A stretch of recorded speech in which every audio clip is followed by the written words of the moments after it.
So the just sitting practice is, well, what could you say about it? So it's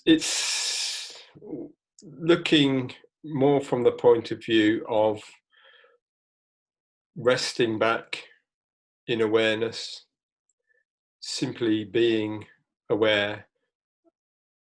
What are we aware of? We're aware of our experience as it's arising in the moment. In the other two practices, mindfulness breathing and metta bhavana, you've got a specific focus. So you've got the focus on the breath, or you've got the focus on the qualities of metta, your metta being universal loving kindness, compassion, etc. So in order to just kind of be in this space of awareness with everything that arises in it, we can come to that by having a look at the ways that our tendencies, our mind, tends to construct our experience. And we see our experience from this point of view of kind of constructions of the mind. So in this just sitting practice and what we've been doing over the last few weeks, we are trying to look beyond or look into our experience and see whether in our direct experience, or you could say from the point of view of awareness, how does the body and mind appear? Does it appear how we think it appears, or is it different to that? So we had a look at the body and the body in direct experience without any mental constructs. How does it appear? Does it have any edges to it? Does it appear as a solid entity? Does it appear as something different, like maybe something much more sort of like a cloud or energetic? And we had a look last week at thinking and how thinking arises in our direct experience. We usually, following our thoughts, that's usually where our attention is, following thought. And we usually have this idea that we are our thoughts, or we are our thinking process. So we were looking last week to see whether that's how thoughts actually arise. You know, are we actually in control of thinking, or does thought something that spontaneously arises into the space of awareness? So we were talking earlier, we have a little team meeting before the class, and Claire brought something to mind, which I think is a very good example. And I went to art college, and Claire's been going to an art class. And at art college, you learn to draw. Some of you may have already done this, and the awareness of how to draw has become a topic of interest, and books have been written about it. I think a famous one was drawing with the left-hand side of the brain, or something like that. So when you're learning to draw, what you're drawn attention to by the teachers is that you tend to look at experience and you project your ideas of what you're seeing onto it. So, this is the way children often draw. So mummy has a great big head because in a sort of subjective experience of mummy, that's kind of how she is, or whatever. When we're trying to look without our kind of mental constructions in order to draw, we're trying to sort of undo all our projections onto the object that we're seeing in front of us and draw it directly as it is. So this is a bit like what we're doing. Well, it's very like actually what we're doing with this meditation. We're trying to undo the projections that we're making onto our experience and see it directly as it is. So our experience is what arises within awareness, which is basically the six senses. So you've got 5 normal senses: body, smell, taste, touch, hearing. But the mind is also a sense as well. So that's what we're doing. Last week, we were trying to look directly at the mind as a sense experience arising in awareness. Okay.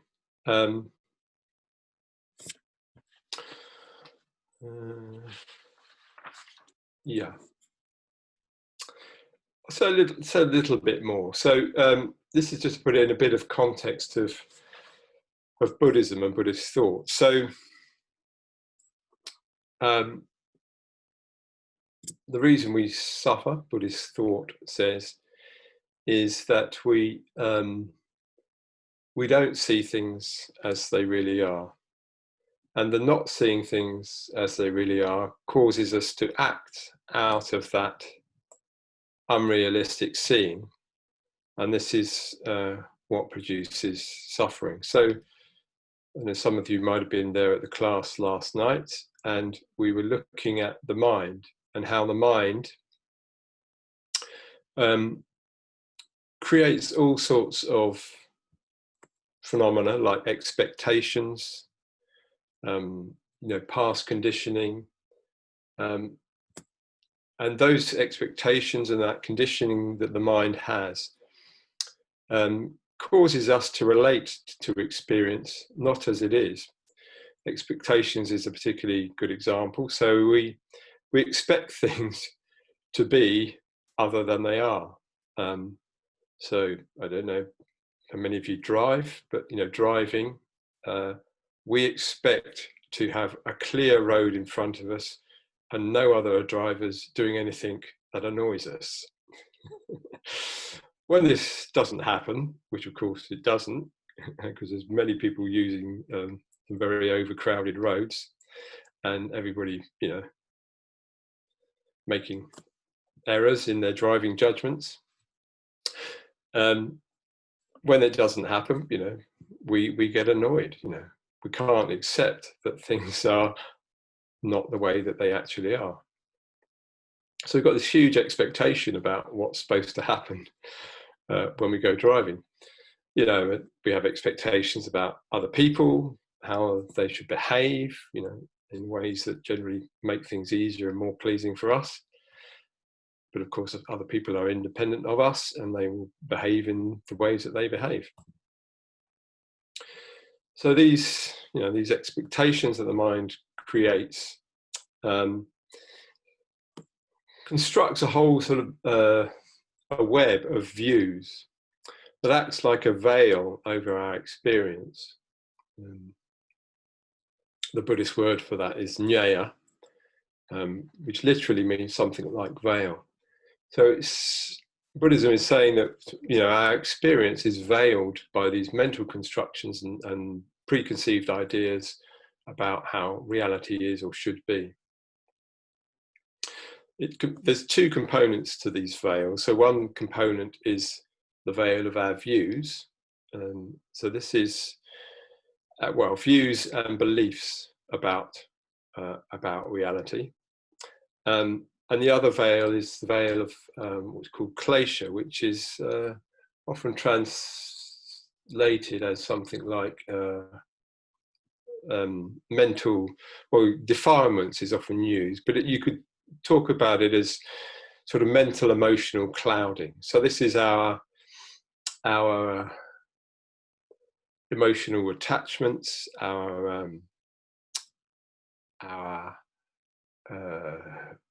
strong emotional responses to things, our reactivity that is also kicking in.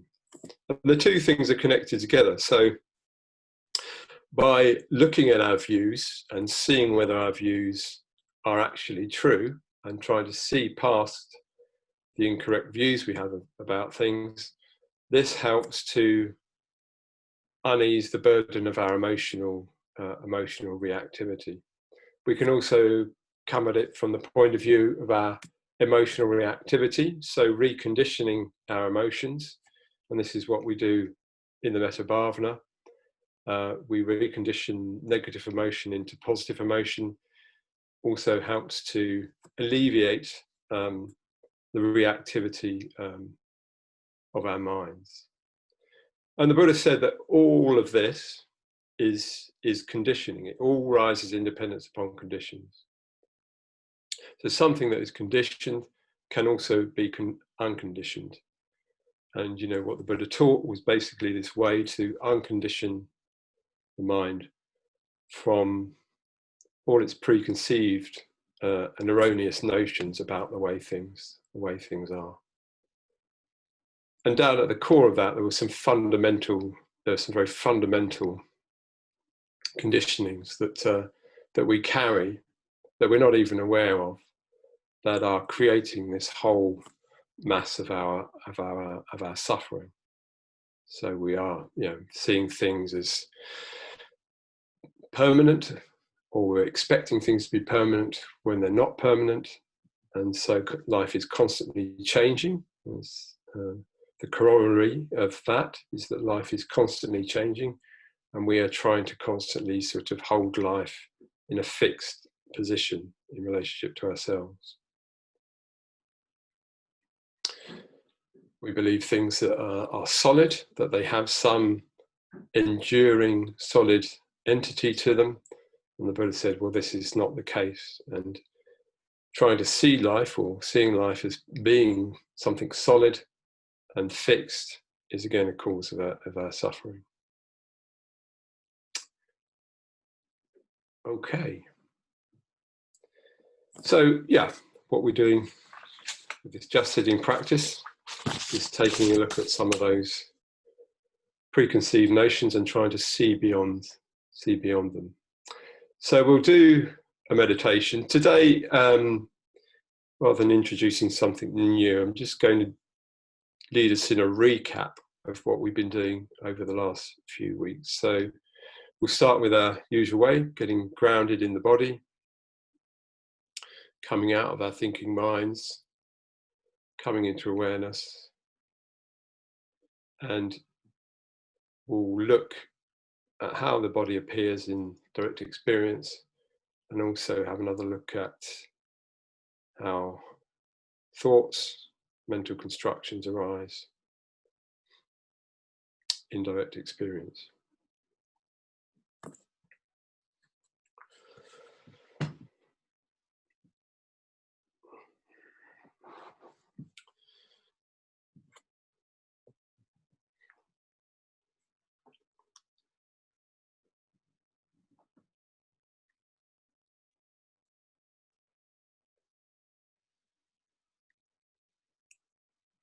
So setting up our posture.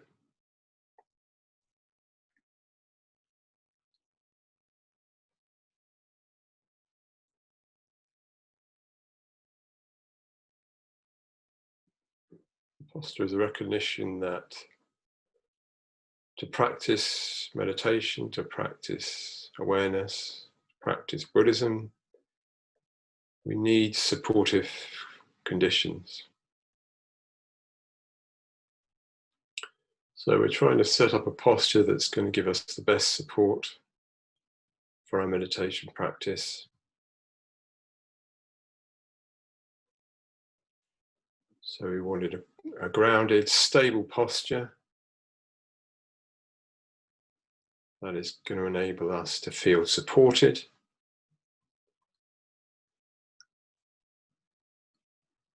stable,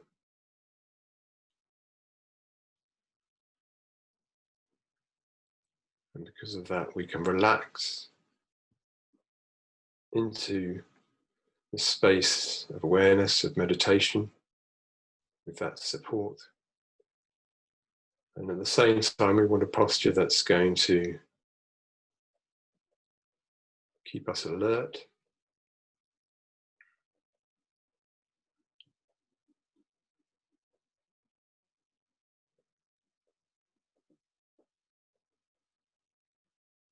and awake.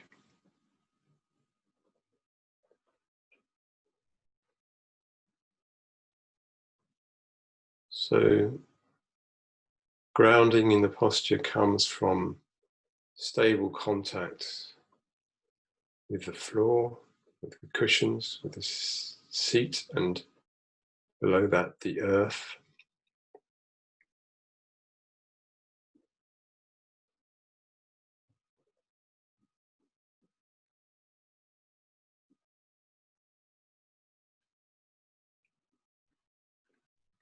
So we can be aware of that element of solidity within our bodily experience, contact with the ground, the earth coming up to meet us, to support us.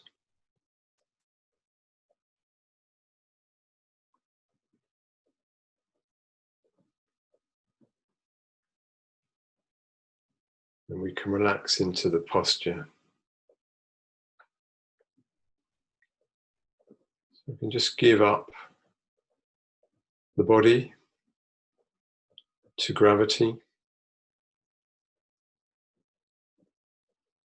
and just allowing everything that can relax to relax.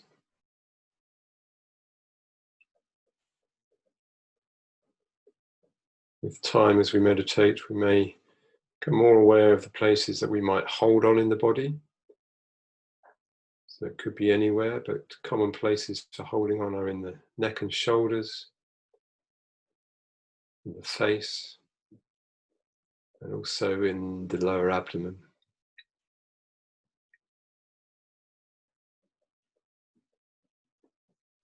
So allowing the shoulders to be relaxed, to drop down the back, allowing the abdomen to be soft,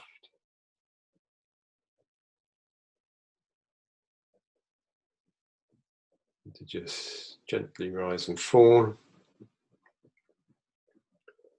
allowing the face to be soft, the eyes to be soft.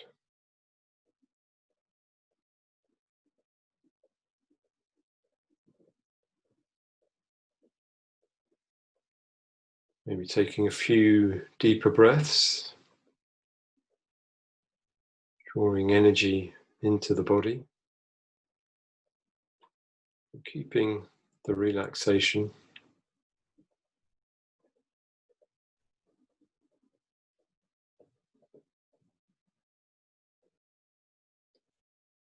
And the spine to be upright. So we're looking for a posture where we're not going to slump forwards or not having to lean back or arch the back to hold us upright. But we're just able to be stable, balanced.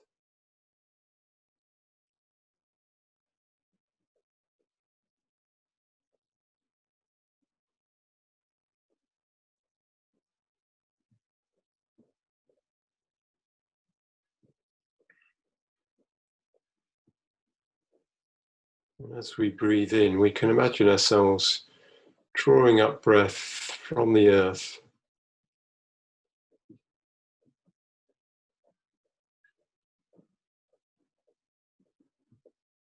like energy coming in through the base of the spine,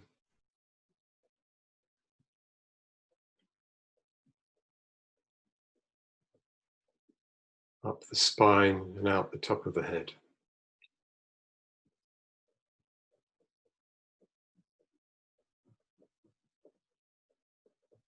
Allowing our breathing to be easy and relaxed,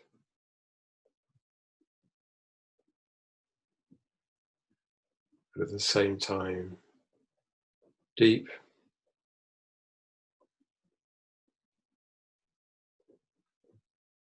Keeping the abdomen soft allows the breath to happen from down in the abdomen.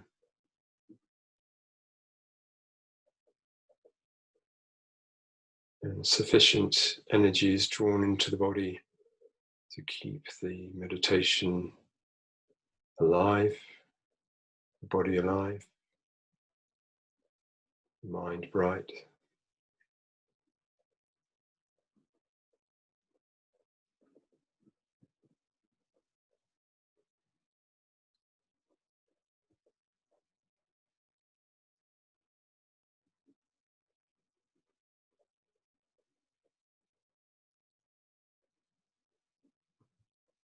Just noticing where our attention is centered at the moment.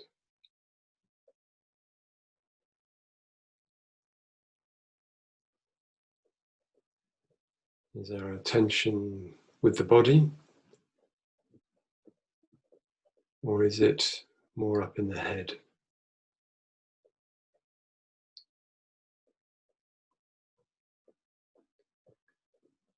As it were, looking out from behind the eyes.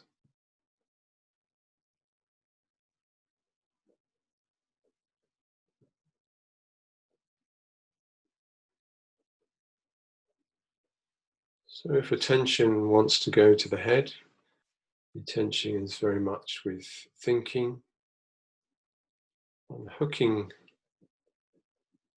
on the thinking mind and coming into the direct sensate experience of the body.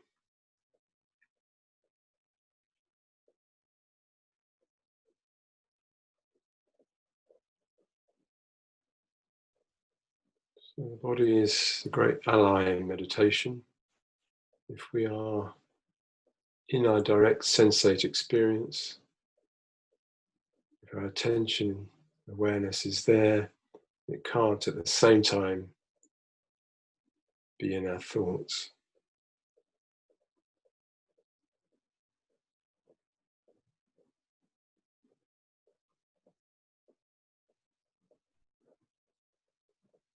So coming to the sensations in the face and the head, sensations around the jaw, the face, the lips, the eyes.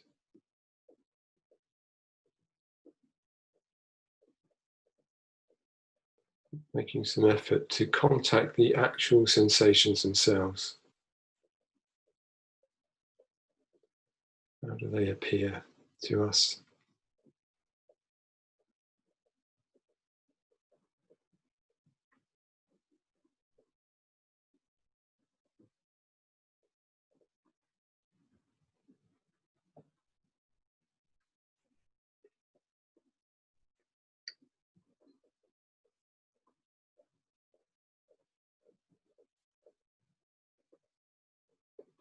We may notice that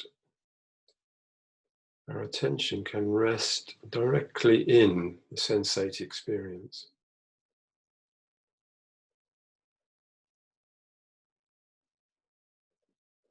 Say the sensations around the jaw or the eyes, wherever we are paying attention, notice that attention can rest directly in the sensate experience.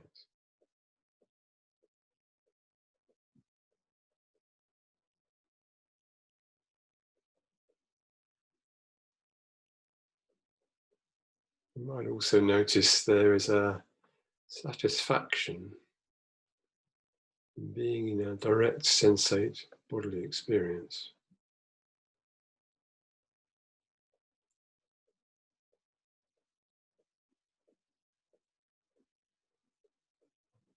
It's actually a relief to come out of the thinking mind.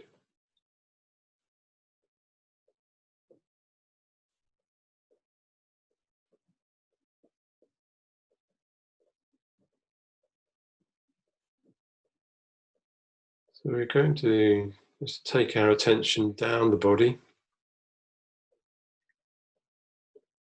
and staying with the direct sensate experiences as we move down. So moving from awareness of sensations in the head and face to awareness of sensations in the throat area.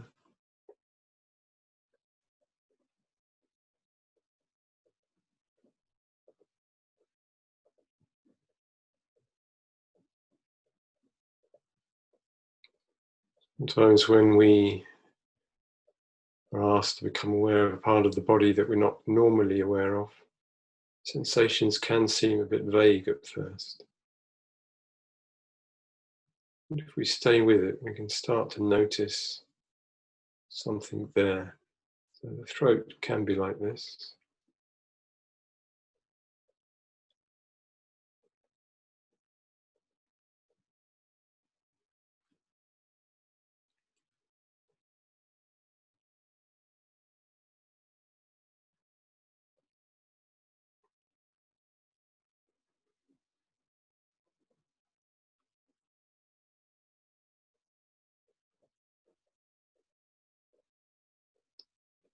Moving down again, becoming aware of the area around the heart, middle of the chest, and going to the direct physical sensations you can experience in the upper chest area.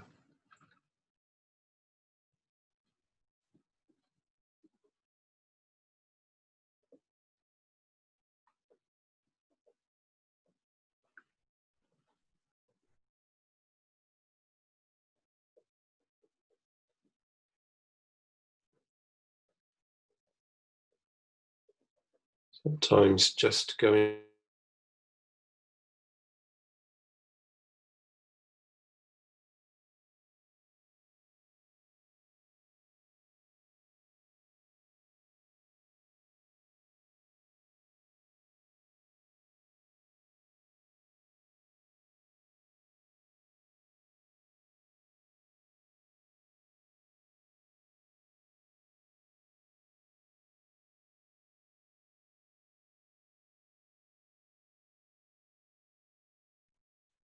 coming